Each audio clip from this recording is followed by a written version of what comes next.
বেআইনিভাবে সরকারি জায়গার গাছ বিক্রি চলছে। সরকারি জমির উপর কাটা গাছ সেই জমি প্রমোটারকে বিক্রি করা হচ্ছে। এমনই অভিযোগে এক অভিযুক্তকে গ্রেপ্তার করল বিধাননগর দক্ষিণ থানার পুলিশ। বিধাননগর পৌর নিগম 35 নম্বর ওয়ার্ডের পৌরপিতা জয়দেব নস্কর গত 28 জুন বিধাননগর দক্ষিণ থানায় এক অভিযোগ দায়ের করেন। তাতে তিনি উল্লেখ করেন যে সুকান্তনগর লাগোয়া নবপল্লীতে একটি সরকারি জমির উপর থাকা গাছ কেটে ফেলা হয়েছে ও সেই সরকারি জমি প্রমোটারকে বিক্রি করা হচ্ছে। এই ঘটনার অভিযোগ পাওয়ার পর সুজিত মোদক নামে এক অভিযুক্তকে গ্রেপ্তার করল বিধাননগর দক্ষিণ থানার পুলিশ। তবে সরকারি জমি থেকে কেন এভাবে গাছ বিক্রি করা হচ্ছে সমস্তটাই পরবর্তীতে খতিয়ে দেখবে পুলিশ, এমনটাই জানানো হয়েছে বিধাননগর দক্ষিণ থানার পক্ষ থেকে।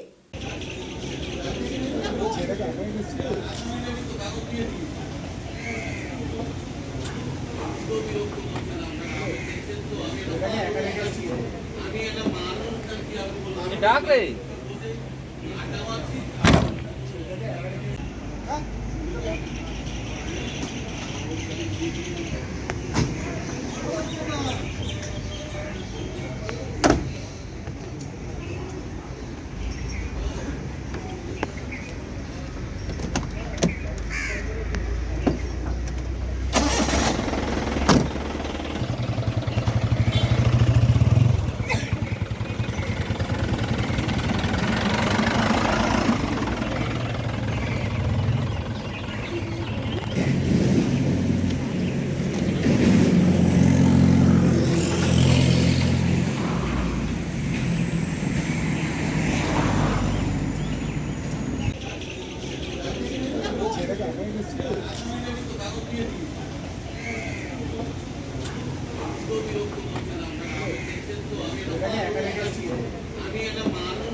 ডাকলে।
ডাকলে